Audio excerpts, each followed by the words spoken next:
talking?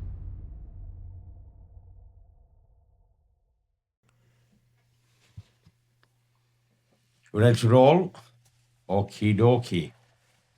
Good evening, everyone. We're back with episode 2, Mathis-Na podcast series. I'm going to start with this and we're going to also finish with this as well. The support that we've been getting from every single person out there across all platforms has been phenomenal.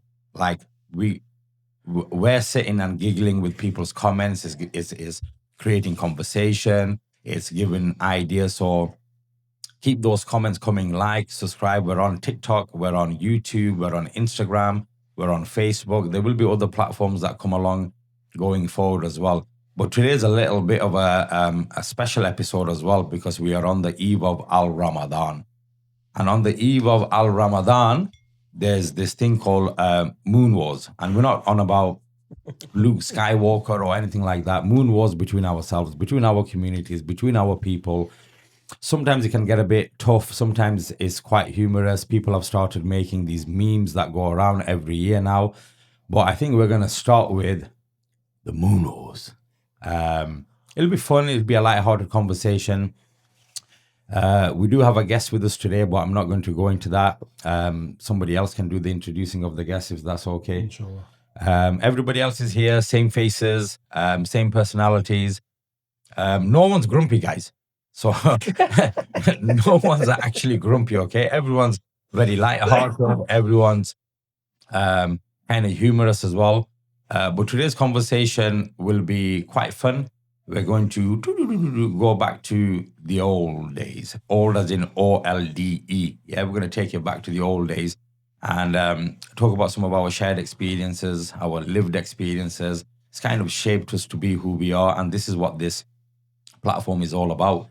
Kind of really putting out there what it's like to be born and brought up here in East Lancashire and moving forward from there. So, And also how the moon wars are related to us and how it's affected us throughout the year. How has it affected you? How has it Does it keep affected you us? awake at night? Not anymore, it doesn't. I've made peace with it. what is But it? yeah, the main thing is obviously we want Ummah. Ideally, in an idealistic world, we'd all do Eid on the same day. But I disagree, man. If you do Eid on the same day, look at the queues in Manchester, man. Already that Disagree. place is busy. Because we do on 2 separate days, it makes the queues a bit easier, man. was it open on Eid day? That's good. I'm in favour of 2 different days for Eid, man. Just I- makes things a bit easier for us. Yeah, I think it's good when you say that. You know, sometimes I think in some households, some workplaces, Yes. you're fasting all 30 days together. Yeah. And then all of a sudden, right towards the end, after all of that hard work, after all of that dedication, so when you're doing Eid, you know, when that question drops, it's a little bit of a somber moment, isn't it? Where it's like, yeah, man, I think our Imam's saying we're going to do it on Wednesday. Do you get what I mean? And it gets difficult, man. Oh, so you're not going to come to my house on Tuesday then? Do you get what I mean? So it is a bit of a difficult thing. You know, I always crack the joke at work all the time where it's like, oh yeah, look, we're going to start fasting next Tuesday. I know you guys are doing it next Thursday. But, you know, and then you start the conversation and everyone does get to the point where it's like, yeah, it would be lovely that we start on the same day and then finish on the same day as well. But I think in the higher ranks of, say, for example, our community leaders or people who lead on religious establishments, they have different opinions. And that's okay sometimes to have those opinions as well. So what are these opinions? They're the local timings. So you got Morocco. Yeah, local sightings, international sight. Look, let's take it back here. When we were younger, when we used to go to therapy, we call it therapy. Yeah, we don't call it tarawih or we call it therapy. Yeah, therapy was okay. Here's another argument. Bishrahat. Yeah. Okay. So you going in there straight, knowing that I'm going to be there for an hour and a half, and we're going to do bishrahat. You even get to the point where you're halfway through Ramadan, and I know people are going to laugh, yeah, but you basically stand up just before the Imam Sahib's about to go into ruku, because that's then shortening your therapy a little bit. Do you get what I mean? That's true. Some people sit there. Books, I'm telling you from what I've seen, yeah? I'm not saying I'm one of those people, yeah? But I'm telling you, some people are sitting there thinking, hey, why is he not getting up? He's waiting just before the first record gets finished, yeah? He's like, stand up, boom, there, he's down in ruku going to sajda. So He's basically saved himself 2 minutes with the standing up and trying to. But look, I'm just saying, 20 rakats or 8 rakat. Which one are you? I'll put my hand up and say 8 rakats just because it's efficient, and with how work is and stuff like that, it's difficult to get the 20 in. Okay, that's fine. So it sounds like you're almost whispering this to me. Come on, raise I'm your not voice, whispering- man. No, I'm saying it loud and proud. Well, not too loud and not too proud. Go on. But yeah, 8 rakats, I generally do 8 rakats just because of how things are in terms of work and Books? you know.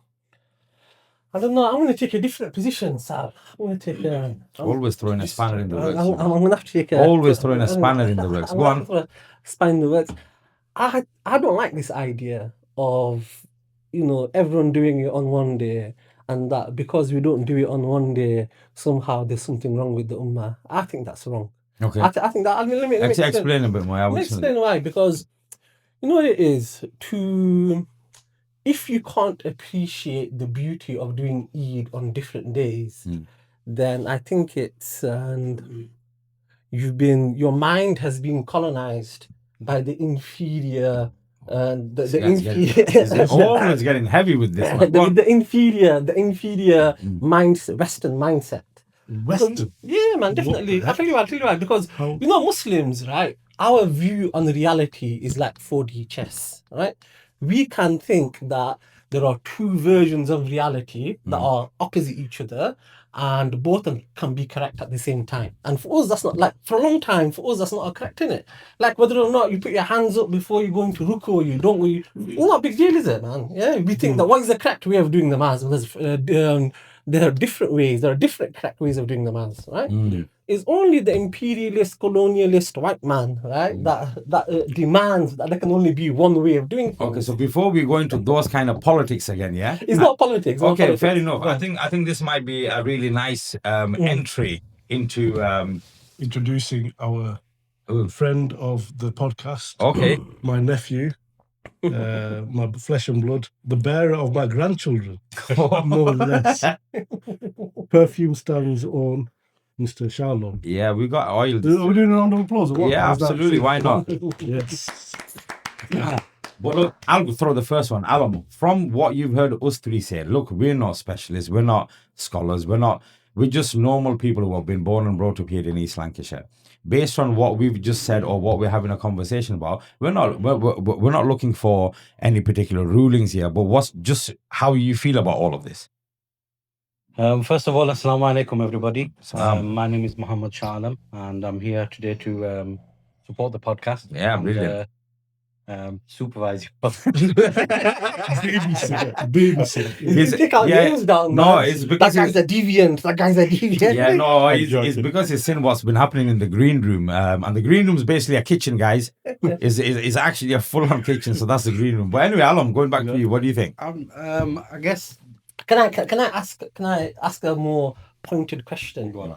It's correct, isn't it? My view is correct, isn't it? Right? No. It's true, isn't it? It's true that, for example, even within our own say Hanafi madhab, isn't it? Right? You've got different schools that have got different opinions, and people don't need to fight about it, isn't it? Ikhtilaf, it's called ikhtilaf. Yeah. The terminology is called ikhtilaf. Is that a difference of opinion? Difference of opinion is regarded as mercy for the ummah when it's not sinful and when it's not causing any detrimental effect on deen and on the community. Okay. So when it comes to this so-called moon wars we're talking about, the Prophet ﷺ said, the fasting is done when you all fast. There's a hadith in Tirmidhi. It's the Eid Fitr, or Fitr Yawma Tuftirun, is that the Fitr, meaning the ending of the fasting, is the day that you all end the fast. Okay. And Adha, as in the sacrifice, the big Eid, will be done when you all do the sacrifice. So the emphasis on here was all. Unity. Second, another hadith is, and the ayah of the Quran is that, إن كنتم تحبون الله فاتبعون يحببكم الله. That if you claim that you love me, then follow me. If you follow me, then Allah will love you. In another hadith, the Prophet ﷺ says that whoever follows me has obeyed me. Whoever is disobedient towards me has disobeyed Allah. Yeah. And then the Prophet ﷺ goes further to say that whoever has followed the Amir has followed me. Mm. And whoever has followed me has pleased Allah. And in our instant, and whoever disobeys the Amir, the leader, has disobeyed me. Whoever disobeys me has displeased Allah. So in our community where we live, the Amir is our Imam. Mm-hmm. So the question shouldn't be that which neighboring country is doing Eid when, Yeah. or has the moon been sighted in Morocco or wherever. The question should be, what has our Imam and the local mosque decided? What day are we going to do Eid? Okay. If the Imam and the local masjid have decided that it's going to be Tuesday, we do it on Tuesday. Okay. If anybody else wants to do it according to individually, if they believe that, I believe that, if it's sighted in Morocco, then we should do Eid, then you're free to do so. However, then that brings, if your family is doing Eid on the Tuesday and you're doing it on Wednesday, then that brings disunity within the family. Yeah, and then Islam is later on against with the that. community as Yes. well. Because then Islam one is against street, the disunity. because one street, because look, there was a video that was going around. I think it was a couple of years ago, where obviously those moon wars were taking place, and there was a particular place in the UK where somebody actually stood up and said, right, anybody who wants to do it tomorrow, come and sit on this side of the room. Anybody who wants to do it the day after, it gets beyond ridiculous. Now here's the bigger picture in all of this. We're always trying to look for unity. We're always trying to bring everybody together so that we can represent the community in a whole kind of way. And people can have differences, like you say. So, what does unity mean, though? No, What but does look, unity we're getting mean, into the really nitty gritty. What I'm saying is, in the bigger picture, you can't have every house on one street doing it whenever they want. It can't work. Yeah. It's actually destruction. That's chaos. Yeah, chaos. That's It's unruly. Yeah. It's chaos. Like everybody deciding, okay, this is what happens. No, Sal, I'm not saying that. What I'm saying is that, look, you've got. But it's got to that though. Well, I don't think it has. Stonium. I don't think it Stonium. has. Yeah, I'll tell you how. Go on. Personal experience. Stonium. There's 2 masjids in Stonium. They more than likely in all of my life have always done it together. Correct. Go over the bridge, which is literally 50 meters away. More than likely they're doing it The day after. like 9 times out of 10. I know, but what's the problem with that, though? No, I'm not saying that there's a problem, but then when you go and talk to young people about it, oh, you're wrong, you're not right. Then you go and speak to other people, you're wrong, you're not right. This is my point. Before I was joking, I'll be serious about it. I think the joke was that, and what we when you talk about unity, isn't it? Like, there's a difference between unity and uniformity, right?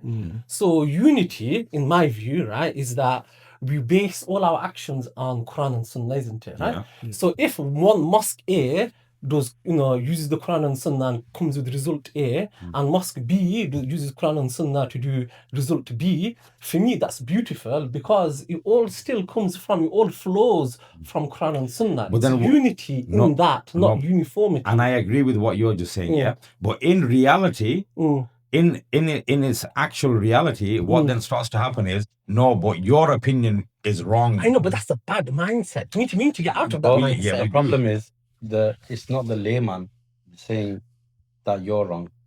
It's Learned scholars and the learned People people. above. Another thing, yeah, which is, it's not an Arab term, no, it's an Islamic term, it's a Bengali term, and that was called Shataisha. Oh. Who knows Shataisha? What does Shataisha mean? Go on. 27. Shataisha basically means 27. Now we know religiously the 27th night, Laylatul Qadr, is a special night. But when we were younger, we never called it Laylatul Qadr. So, even our terminology has changed over time as well. What did we used to call it? We used to call it Shataisha. You used to go to the mosque. There used to be a long bayan that used to take place, where our Imam Sahib would start off quite early, nice and calm, and then throughout the night, when he's taking his scarf off or his jacket off, that means he's warmed up now. He's ready to get into the deep stuff, yeah? And these used to go on for hours and hours and hours, and we're sitting there with our elders. But then as soon as you used to get to like around about 3 in the morning, yeah, and he used to move into the, the zikr mode. Yeah, we used to move into the, all you heard somebody in the background saying, Batimaro. You know what I mean? Batimaro. So you used to turn the light off and go into hard zikr mode. Well, some of us went into hard zikr mode, yeah? The rest of us used to go into this like different kind of war.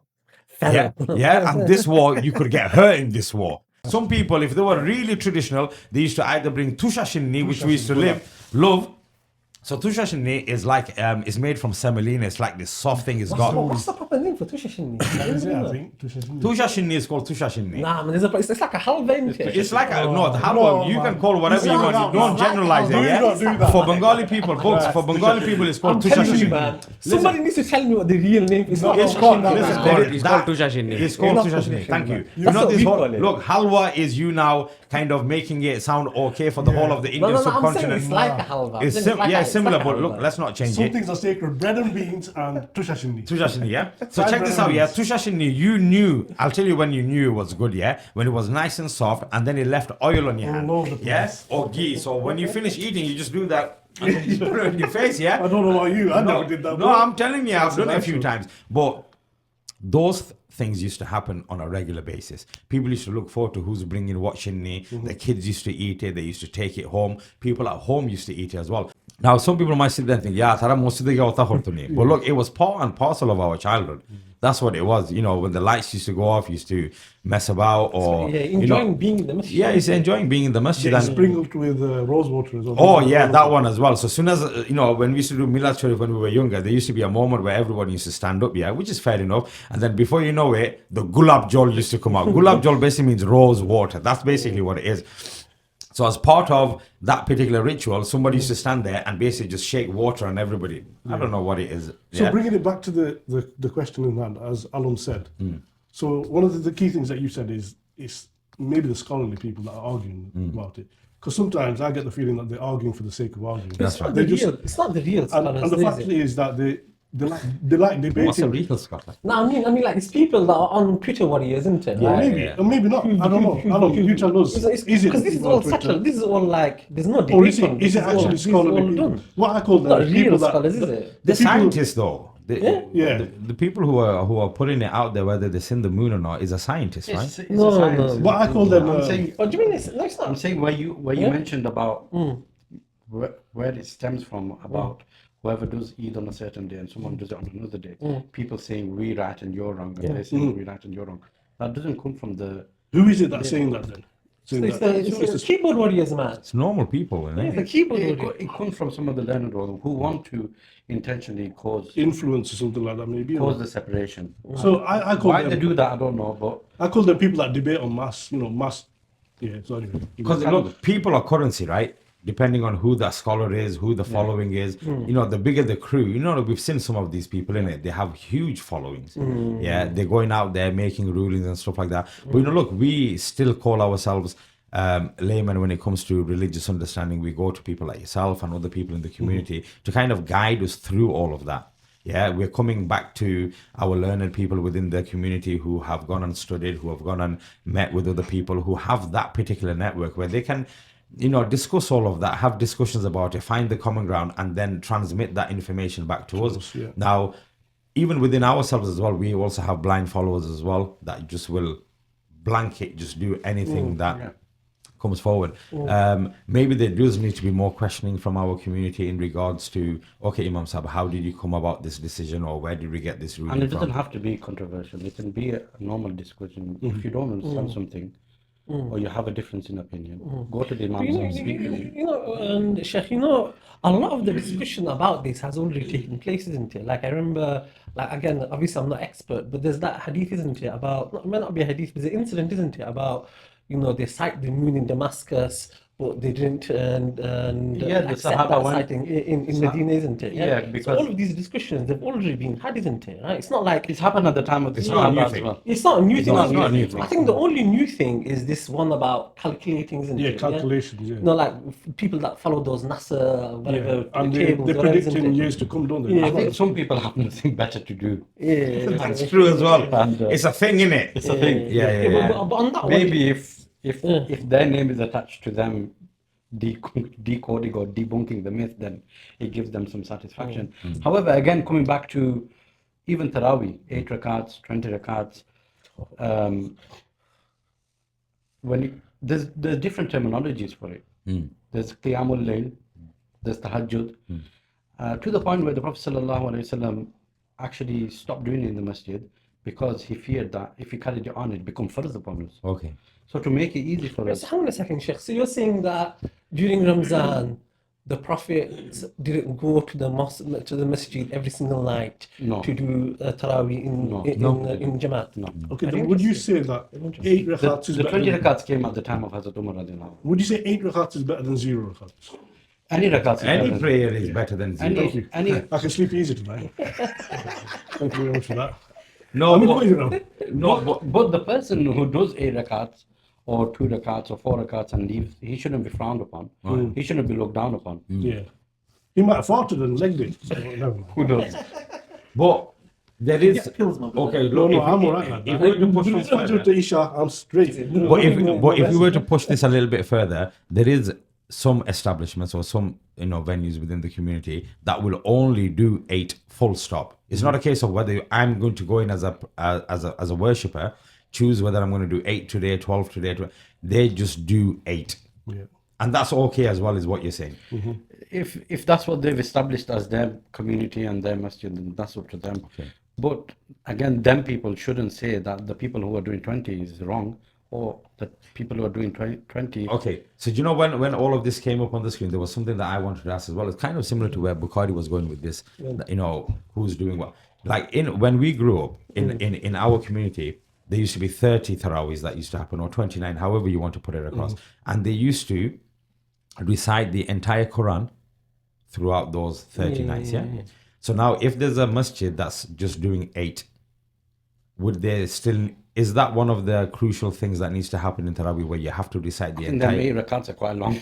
Yeah. Okay. The 8 rakats are quite No, long. but it's recitation of the Quran during Taraweeh. Again, it's normal? nothing in text and writing that the whole Quran must be completed. Okay, in alright. Quran or- Because in our community, we try and aim to finish it on the 27th, right? Yeah, that's the plan. Yeah. And the other thing I wanted to ask as well, there's a new notion, like there's the Busta Rhymes imams that smash it out. Like rap Busta it. Rhymes, I've coined my own term. That's Busta not Rhymes. new, man. But that's sort of frowned upon. Is it right to frown upon the You mean the speed of The it? speed Oh, right, of the okay. rap. That's actually something I wanted to ask as well, the Yeah. speed, because I don't think reading the words of Allah is it's not right. It's saying it that fast. that fast? Yeah, If I was speaking, if I was speaking, speaking to you guys like really fast, you'd be like, "What's wrong with this guy?" Because look, what we're talking about right now, if there was somebody who was non-Muslim listening to this is a lot of education for you as well. This is some of the things And that it's education for yeah, us. I for us didn't as know well. about the- So So what are your thoughts on Busta Rhymes imams then? I wouldn't refer to them as Busta Rhymes. No, I know. I'm Yeah. just being. I'm joking. Trying to use terminology that the audience might But understand. what I would say, first of all, is whoever's talking about the Huffaz on there, you go try doing what they're doing first. yeah. tough, Thank man. you. Actually, It's that's very tough. that's It's not very easy. And can I very just, important Can I to just say. interrupt for you one moment? Can you remember when we were young? Hafiz Yeah, it was difficult. So difficult. We are fortunate to have these. We are ones. fortunate because Gonna- I'm always going back in the days now with all of this. Back in the days, we used to ask people from other towns and cities to come and live with us for 30 days, just so that we had Hafizes who could actually recite the entire Quran during Ramadan. Exactly. Yeah. Now, if you go into most of the masjid, they're all homegrown students, people who have come through the establishment, which is a wonderful thing to see. And some of them would have been inspired by these Huffaz who we Yeah. referring to. Yeah. So, And you say, sorry, Sheikh, I interrupted you. We were No, talking no. about the Busta Rhyme no, that's what I'm saying. Like, That had nothing to do with me. it's trademark. like I said, a lot of them are homegrown now. Before we were struggling to find Huffaz in our towns. So the people who have shown and led the way, they've encouraged these people to become Hafiz. And now Because there's no doubt about it that what those people or those responsible people have within themselves is a God-given talent. There's no doubt about it. It's a miracle. It really is to memorize shy the of a entire Holy Scripture from front to back without very rarely making a mistake. And to do that 30 days on the trot, we just think they're turning up at 7 o'clock in the evening, delivering and going home, not realizing that they're reciting during the day. They're practicing with their teachers in the evening as well. Because look, not everybody just stands up and delivers, because some of the times they're actually leading the prayers, knowing that the teacher's standing behind them. That's nerve-wracking in itself. Some people reciting with their dads behind them. Yeah. Their granddads behind them. Absolutely. That's the One thing I cause wanted of to mention pressure. is the support structure as well, because Like, it's amazing that they're reciting as much as they are, but there's always somebody at the back.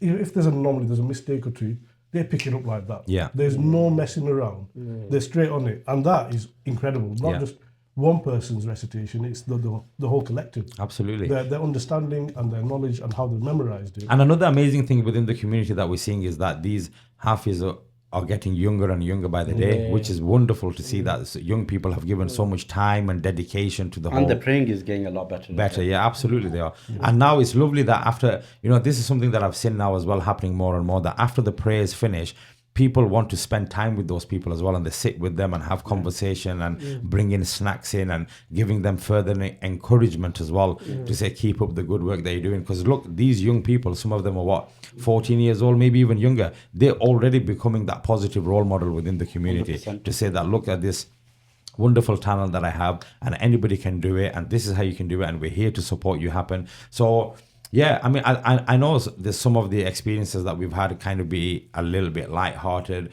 or a bit humorous as well. Facetious as But well. No, I get it. yeah, but yeah, facetious if you want to call it that. But at the same time as well, there's so much talent within the community, and these young people are also bringing the community together as well. Because now one thing that we see, when we were younger, we used to go to one mosque and stick at that mosque. Now people travel around. They say, oh, this such and such person reciting over at that mosque, I might go over there next week or the week after. And that's not just within the town. People travel to cities as well. People travel to different locations. And then if you go into our masjid, we're always bringing a special guest on a particular day. So that might be an imam from Saudi who's doing a tour of the UK at the moment, and then they come and lead and the masjid gets packed out as well. But just typically during Ramadan, the vibe in the community is really good. The atmosphere, everybody being a little bit calm, being a lot more generous as well. The idea of charity is 100% there during that whole month. So people are donating all the time. And when we were younger, there used to be this term that they used to use in it, "Ikhashottud." So if you give one, then what God gives you back is 70. And this, I don't know, I might be saying it wrong. That's but correct. Yeah, Multiplied by 70 times. multiplied by 70 times. So I think what we're saying here is on the eve of Al Ramadan, embracing us, and we all, we're taught this as well, that if anybody enters into Ramadan, then you've been given that as a gift. It's a gift that's come to you as well. So it's a wonderful time, and I know we're having these light-hearted conversations about our youth as well. When we were We younger. didn't even mention the drug dealer at Taraweeh. Never mind. Right?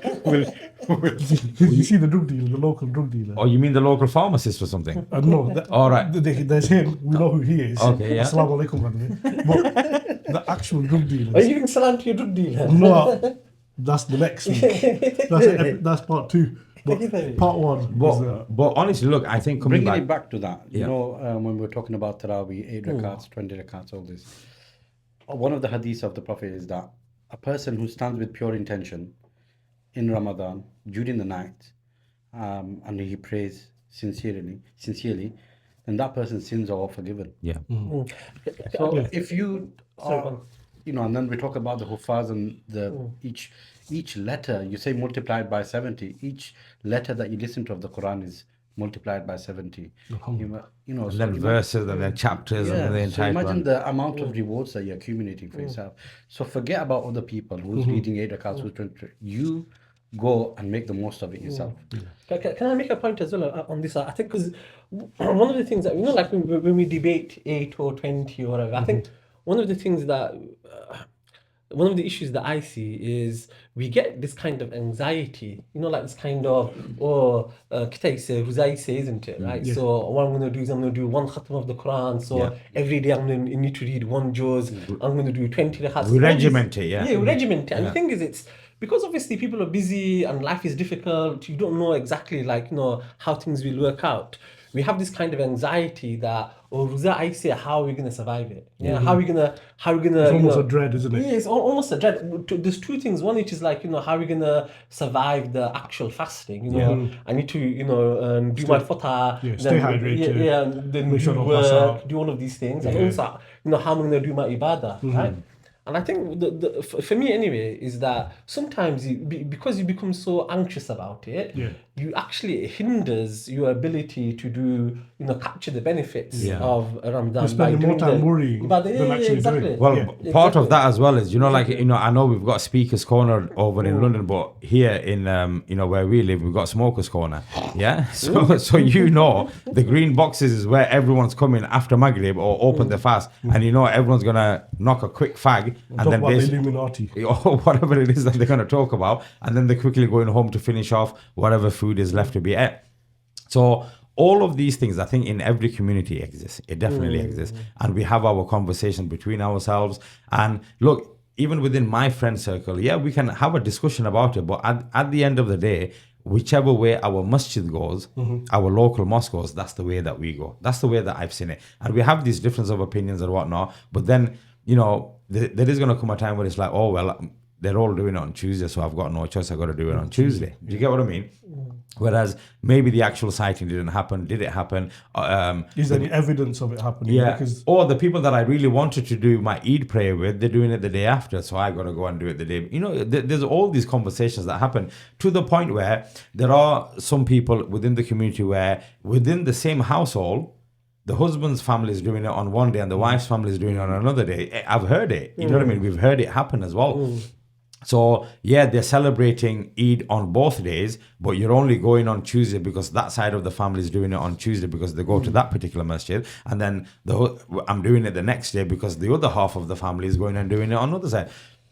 So, is that unity? Is that division? Is that little bit of, I don't know, what we want to tell call us it? in the comments. They need to interact with us. And, as well. and what moon war stories have you guys heard? Look, we know that all sources, the strongest source is what? Does anybody know? Is the one where you say kasme.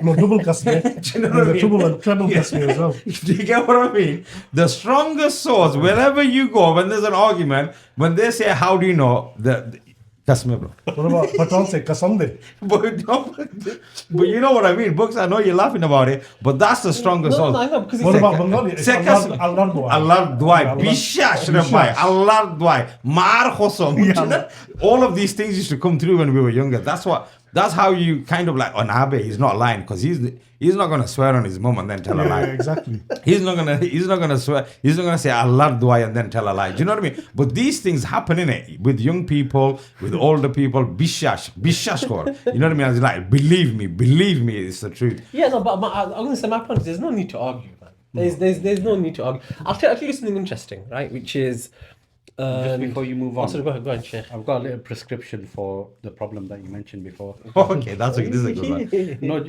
when people do get anxious and streamed down, especially with the one para khatam. Yeah. So even in generally, when you want to read Quran, you read as much as you can.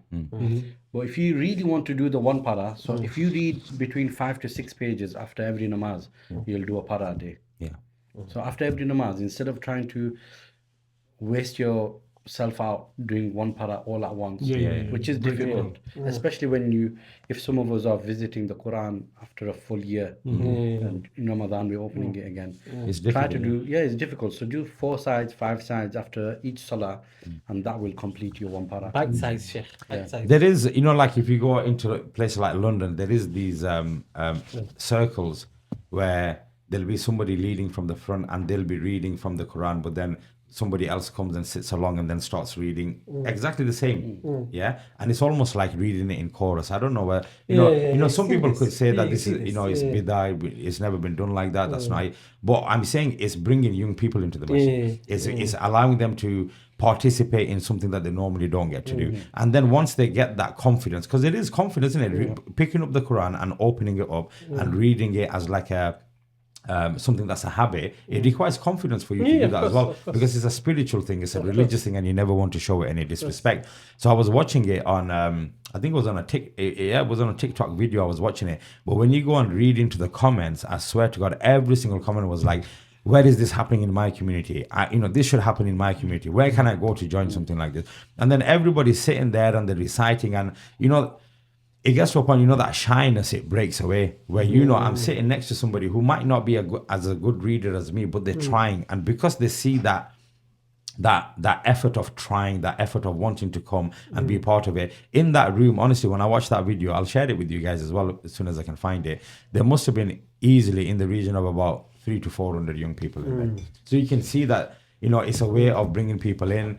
And there is, some people might say whether it's right or whether it's wrong. I see it as like, if we go back to the beginning, it's this idea of unity, is bringing people together, it's everybody understanding the same idea that we're here doing something that might be a bit more religious as well. But look, talking about stuff like that as well, there was a story that Alan was telling us about Fatabala. Who knows what? Look, guys, these are terms that we use. So we never say, as a Bengali, we never used to say iftar. We used to say istar. These are some of the things that we used to say. We never used to say sehri or sahur. It was always Fatabala. It was not Fatabala. Just a bit more from Alan. Alan, obviously, me and you have grown up together, and we spent many Eids together. What's your memories of like our childhood Eids and stuff? You remember playing football and on the streets? First game, the Eid money. That's the first thing. And then going to Mary shop. Mary shop, yeah. Everybody knows Mary shop. If you guys are not from around here, if you want to know about Mary shop, you gotta travel, and we'll take you to Mary shop. We used to do a little bit of cash in hand work, card work and stuff. Yes, we did. And your grandma, she's an amazing woman. She used to give us all £1 each, and that was a lot of money. £1 every 2 weeks or something like that. So I deliberately used to visit them just to get that cash in hand. That's why you're working in financial services. That's it, one step from there. This guy was a banker from the beginning.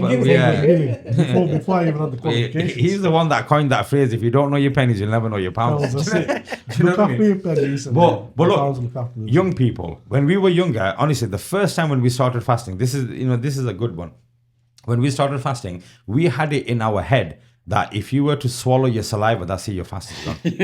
Everyone's spitting. Yeah. If during the day you went and let one rip, that's it, your fast is gone. Yeah. You know what I mean? All of that kind of stuff. These are stories that people laugh about as you get older. What do we think now young people worry about when it comes to fasting? Because this is what we used to worry about when we were younger, right? What do we think young people worry about in this day and age? I can give you some stories, yeah? Like, I'm a music teacher. I teach music in school. As soon as it comes to Ramadan, nobody wants to do music. Yeah, that's it. I'm like, yo, what's going on? Like, you walk into the class and everyone's sitting around the back. Yeah, I'll tell you this funny story, yeah? Sitting around the back. So they're like, I'm like, what's going on, guys? No, sir, can't do music. I said, what do you mean you can't do? No, so I'm sorry, I'm fasting. I said, what do you mean? So anyway, I play a percussion instrument. So it's, it's a drum, right? So you're going down the classroom saying, right, come on, stand forward. We're going to play now. So, no, sorry, sir, I can't do it. I'm fasting. I said, so I went up to this one kid, yeah? And I said, here you go. He goes, no, sir, I can't play. I said, why not? He goes, because I'm fasting. I said, yeah, I'm asking you to play it, not eat it. If you eat it, your fast is broken. But I'm not asking you to eat it. Yeah, I'm asking you to play it. Anyway, kept going along the line. Why are you not going to participate? So I can't do it. I said, but why? I need to know from you why you can't participate. Because, my dad said so. I said, all right, who's your dad? He goes, my dad's the imam of the local mosque. I said, you sit there, you don't do nothing. Do you know what I mean? You sit there, you don't do nothing. Why? Because I'm not dealing with your dad today. But a lot of the times, guys, honestly, there's no joke. In school as well, you get young people and they're wanting to be religious that much. And you know what I mean? They start off nice and strong. And just like... listen to Mike Zayn instead of Tupac. And look, they're trying to get into that mode. And it's a good thing as well. But like for me, the way I describe it is that, look, this is part of your education. This is not something where we're trying to make you into a rap star, pop star, superstar. No, it's nothing like that whatsoever. It's part and parcel of your education. And once you guys get involved, you'll realize that it's actually something that's going to benefit you overall when it comes to your education. But these are the kind of what kind of staples do you guys eat during that's what I want to know during it's Easter, food and because I've got a scientific approach. Go on, let's hear it. So my sehri contains Sehri. What's Sehri? sorry Fotabala. Thank you. Let's get that right. I'm Fotabala Zain. You know what? You can tell it's not going to be good because he called it Sehri. Okay, you know so my Fotabala is overnight oats. I've sold my soul to TikTok. Overnight oats. Yeah, overnight soul. The overnight soul. Yeah. Banana for energy. Yeah. What else? Electrolyte tablet, Okay. and I'll have antihistamine.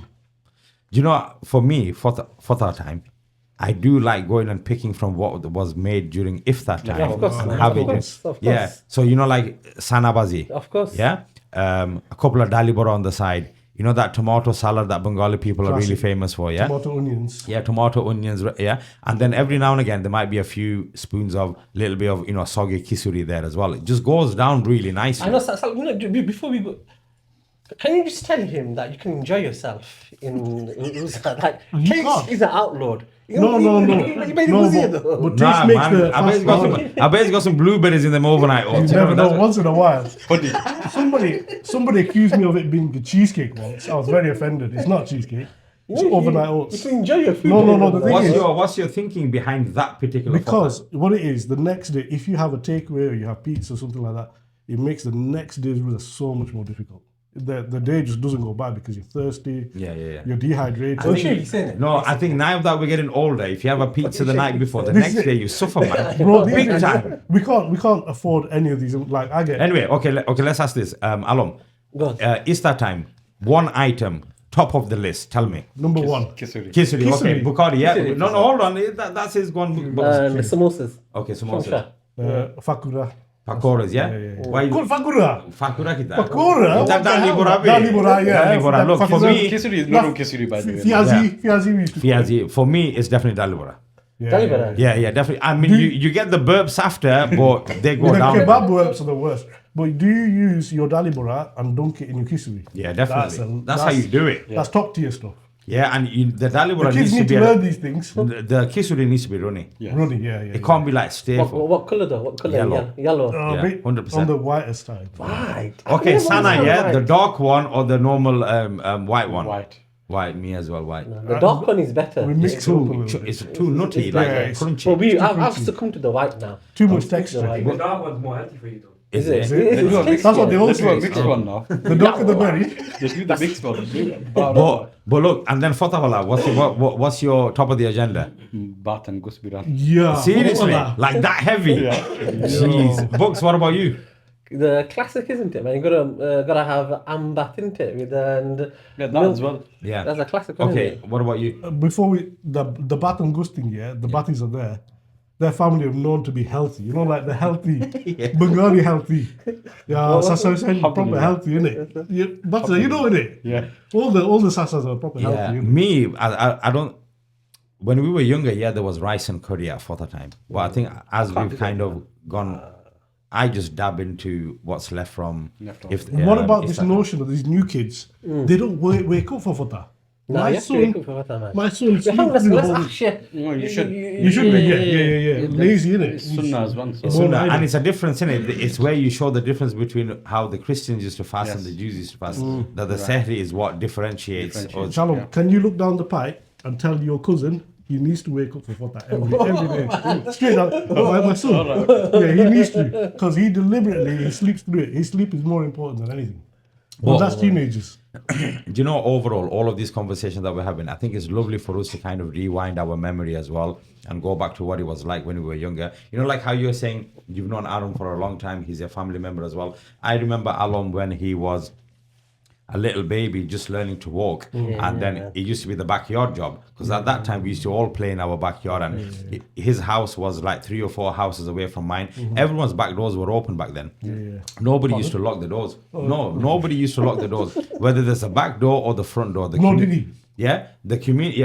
Yeah, the community was in such a way where your doors were left open and people just used to walk in because everybody was a friendly neighbor. I think we've lost some of that a little bit to some extent. Definitely. Young people see that kind of stuff a little bit different. Everyone's looking for a little bit more privacy. But when it comes to Ramadan, one of my favorite memories as well is when people used to gather food together and everyone used to go to the masjid together to pray Maghrib and then eat the food that was there. Now, I call it a service. That service still exists, but somebody provides it for the entire congregation that day. But before, people used to put it in little pots, little bowls. used to make their way to the masjid just like half an hour before Maghrib. The Imam Sahib there used to sit there, and he still sits there, and he does like a little bit of a talk about the, the etiquettes, the benefits of fasting, the virtues of it as well. And then as soon as the azan used to go off, that's it, everybody should sit down and eat. And I think it's bringing those things back. People nowadays hold, iftar parties or Go extravagant over the top. extravagant, like bring loads of food and like tons and tons of Which it. isn't the part of. Correct me if I'm wrong, but the thing about Rosa, fasting, breaking iftar, doing all that, it's not about having a massive spread of food It and just defeats the object. completely. You know, Extravagance. Extravagant, yeah. And But to have a taking- lot of You food. can't So, have taste. yeah, but at the same time, you're not. Everybody's too concerned with taking pictures of the. That's now. story. Yeah. It is. But obviously, the whole Ramadan and fasting, one thing that ticks me is when people say, I'm not hungry. everyone's hungry. You should be hungry. Yeah, If that's someone my point. says, I'm not hungry, I'm alright. It gives the rest. I think there's Yeah. something. Oh, I think this is very philosophical here as well. The idea that you struggle during your fast is the benefit in it. Of course. Yeah, that there should be hardship. That if the fast is too easy, Yeah. then Can I mention something as well? You know, when you're at work Oh. and white people, we say, "Oh, What, do no- you not cheat?" That's the classic. I won't tell anybody. No, but then there's the other one as well. Why you can't even drink water? And I've That's been the working with classic. this person for 13 years. Yeah. And they know more about what fasting means than maybe some of us sometimes. But then it's like, what, you can't even drink water? I'm like, Jesus, man. Look, but we shouldn't even say that as well. But look, here's the thing as well. Isa sallallahu alaihi wasallam. But now in the workplace, everyone's joining into that as well, aren't they? Yeah, Yeah, I had that, one colleague. Is it that whole PC thing? Yeah, Books? I had one I think colleague books, that you're did going to call one it fast. PC, right? Woke. Yeah? Oh, good shit. Don't say that. No, it's all right, man. Nowadays, they're a little bit more understanding, isn't it? I remember at the beginning, you had to, like, when you said you were fasting, people looked at you like you were some kind of alien or something, Yeah. isn't it? And it's not just fasting, is it? It's literally abstaining from everything. So, obviously, when we were younger, it was more about the food. But then as we got older, we're actually explaining to people that it's not just physical food. We're on about spiritually kind of stopping ourselves from doing certain habits and, all of that kind of stuff. yeah, But then it's like when we were in school, we used to get a packed lunch in it on them to days take- to take home. To take home. Yeah, so this That's what deprived free mealers. No, but that's it. FSM they call it these days. FSM. Does anybody know what FSM stands for? The Stands people who for weren't fasting, they were fasting. Yeah, They were all of a fast- sudden, everything. FSM stands for free school meal. We were all free school meal kids, man. Yeah. Do you know what I mean? Our parents were on low income or whatever you want to call Low it. income, what income? Whatever you want to call it, man. That's why you always finish that sentence off with whatever you want to call it. Yeah. And then what used to happen? You used to get like a little doggy bag. Yeah. Brown bag with your lunch in it, and then you're taking it home and then using that or eating that during iftar time. I remember when we were in primary school, there was a particular time where our school got blown up. Oh, yeah. You remember? Yeah, I remember. Like I the whole, remember. the whole. Didn't that get blown up during Rosa? Yeah, that's what I'm Yeah, talking about. what are you So, talking about? so Yeah, we yeah. Kids have literally nothing better to do. no, but No, this no, no, no. but what used to happen was we used to go in the morning for registration, then you used to come home, then you used to go back to school for lunchtime to pick up your packed lunch because you're fasting that day, yeah. And some of us still used to go, and then we used to come back, and then basically at the end of the day, no one's there, everyone's at home because the school's getting repaired, and it was for the longest amount of time that the school was closed. You know what I mean? But then we've got people who are into sports. And they were still playing football during fasting. Kids used to It do was that, a way for us to kill time as well, even though we're tired, we're hungry. And I think during that particular month, you find the strength somewhere, don't you? Yeah, So the yeah. people who are smokers are not smoking, but then, they're totally fine. But then any other day, it's difficult to kind of, for some people to go even an hour without having a cigarette. But it's lovely that we can, again, go back to all these memories. And people who are listening at home, people who are watching us from home, the comments should be like, flying in here. Yeah. The comments should be flying Well, in. when you hear people's favourite iftar item, their same. fota routine. Yeah. So, I know it's ingrained in me now.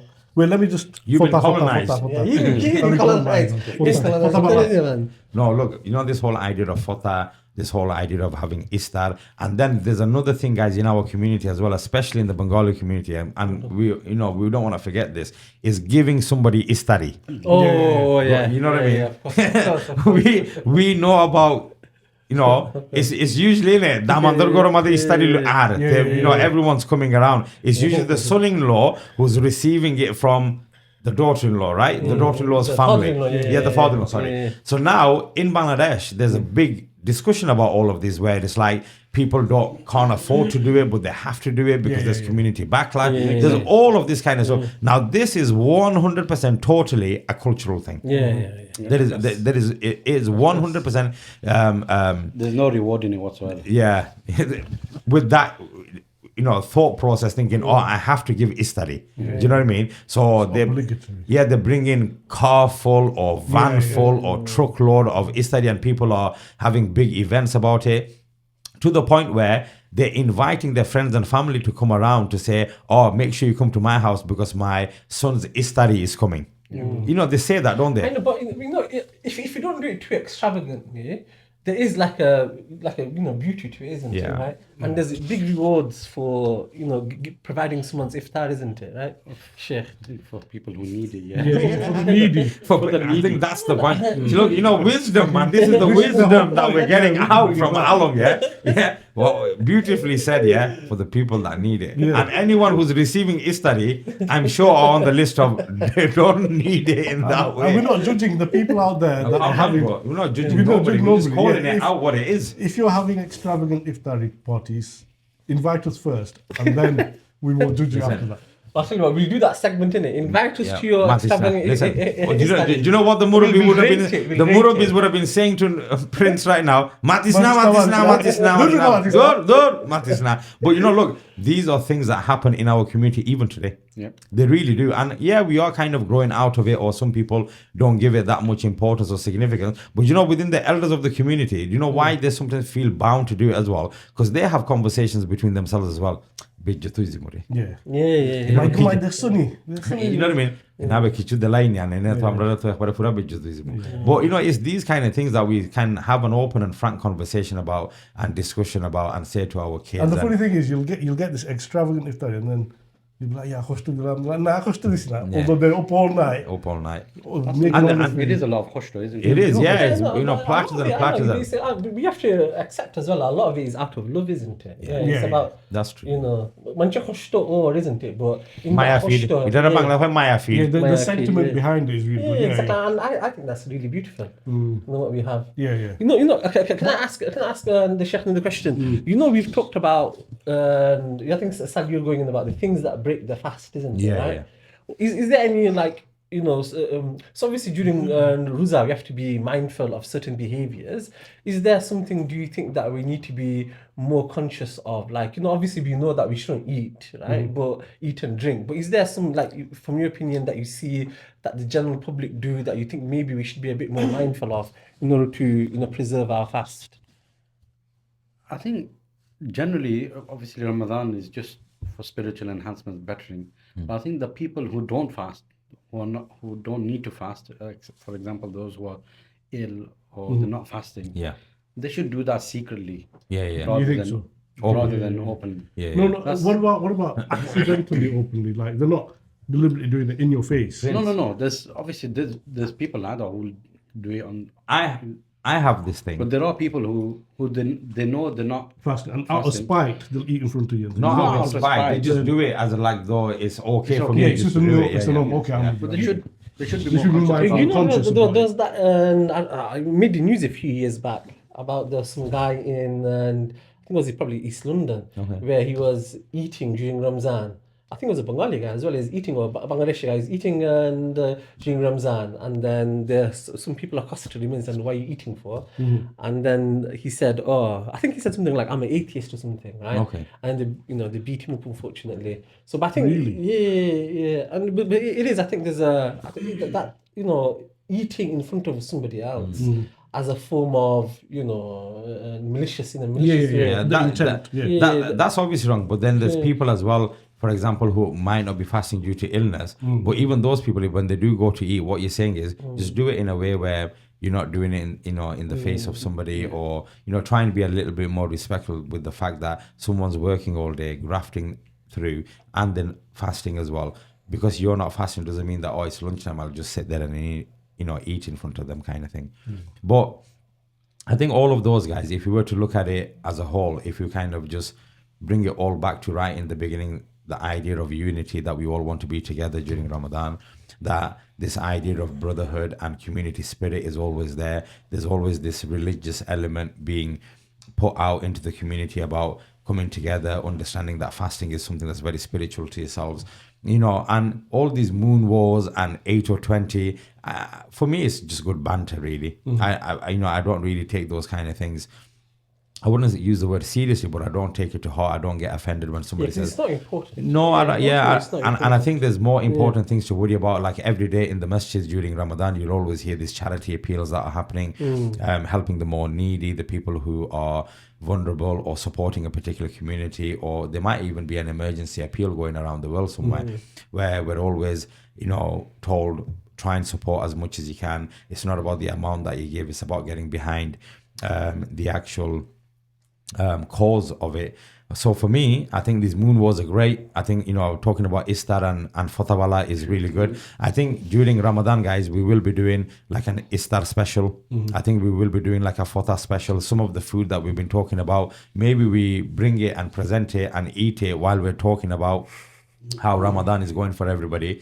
But yeah, I think generally it's lovely to have Alam come with us. Yeah, thank you so much, Sheikh. And can I just say, he is projecting. I can smell some woody So, notes. yeah, somewhat woody. And just tell us a bit about your perfume stand, Alan, if you don't mind. Where did that love come from? Where, you know, like, you know, where have you come from? It's a very deep rooted passion of mine. Okay. Perfume, I've been exposed to it from a very young age.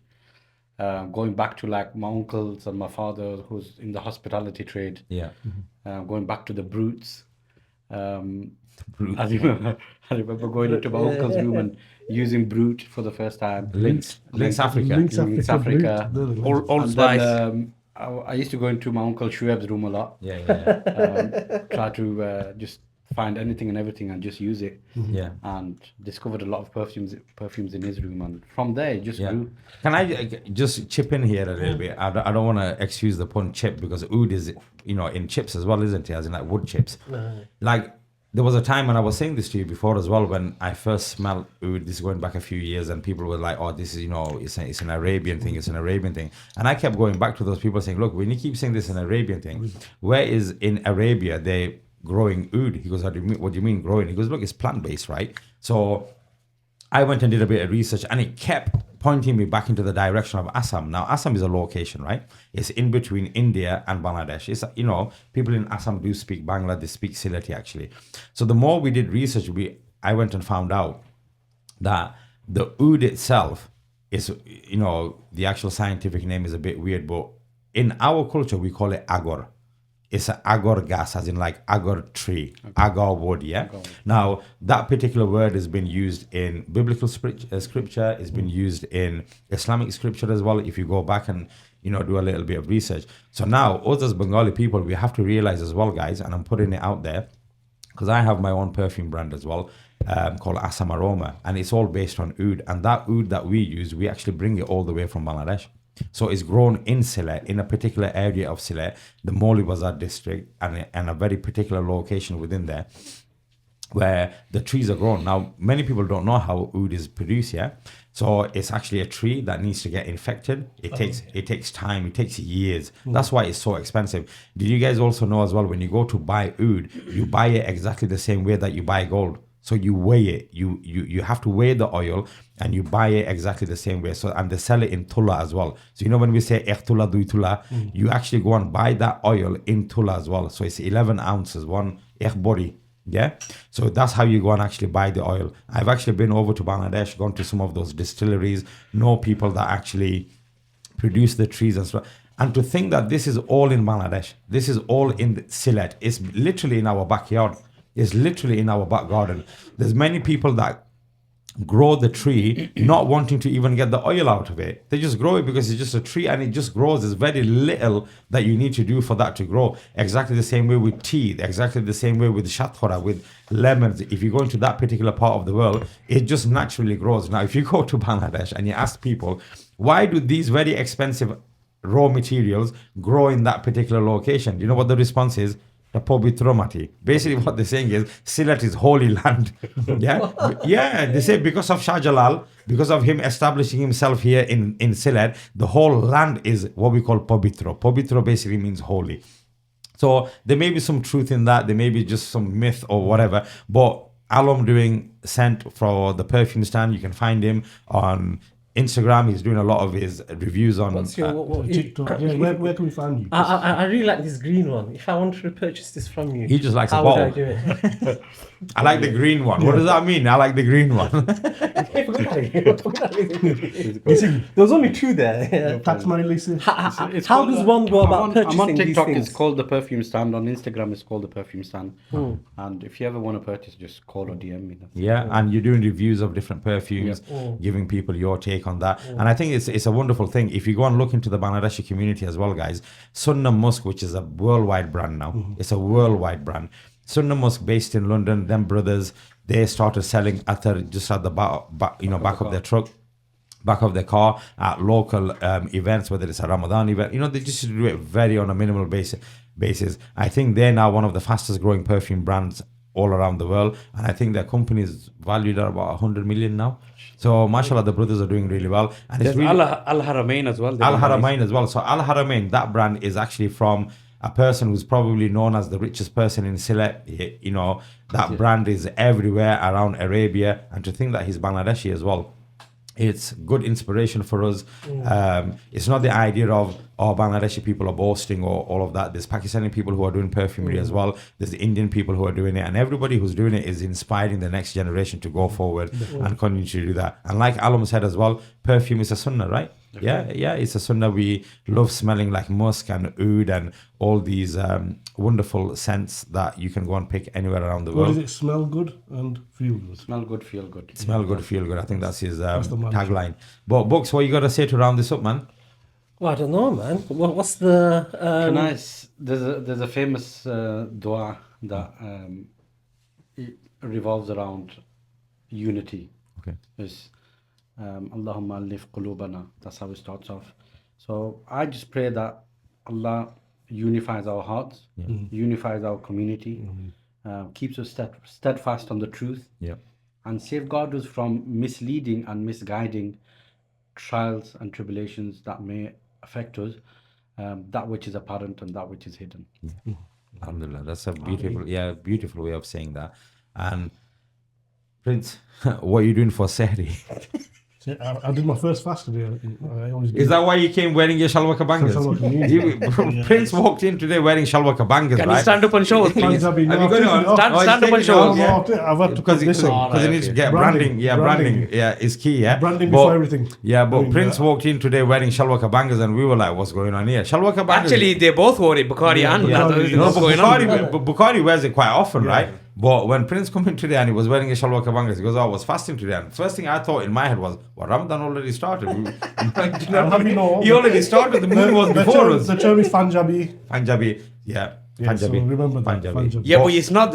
You weren't doing a proper Islamic one, were you? Because at 3 o'clock, I think I spoke to you. You know, Inshallah. That was just preparing for my fast. because I spoke to you at 3 o'clock. You like, I'm having siri. Like, what breakfast now? Yeah. No, that was yesterday. That was the day Yesterday, before. sorry, yeah. Yeah, see, that was intermittent fasting, not actual Ramadan fasting. Okay. Whatever, Say it. whatever he wants to say, he's going to say. Hollywood style, But, yeah. Hollywood. Guys, we are going to wrap it up. There's these little offshoot videos that we're doing as well, where we're talking about particular Bengali words. We're going to be talking about food. We're And going any to talk. ideas you guys can come up with that you want to Absolutely, yeah. Push Chuck it in. forward. Or if there's a memory that's kind of, like we might have triggered one of your memories or something like that, put it into the comments. TikTok is booming. YouTube, thank you so much. Please, guys, spread it with all your families, your friends, your networks, people that don't understand it even, or they just think we're rambling. That's fine as well. Send it to everybody. Get it going. The platform is here for absolutely everybody. And we've got some really cool people that are going to be joining us over the next few weeks. So stay posted.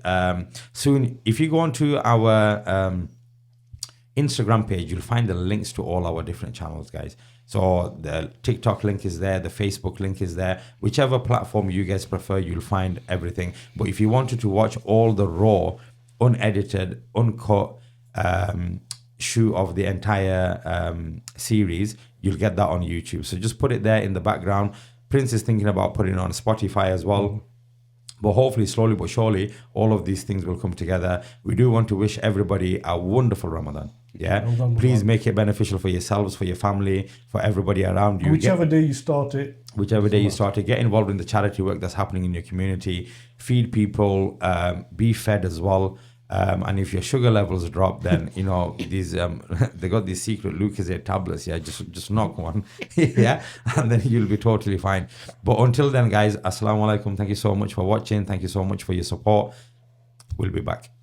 I just want to say as well, you know, the YouTube stuff. Just mention that to leave comments. We're going to be on live soon as well. Oh yeah, absolutely, yeah.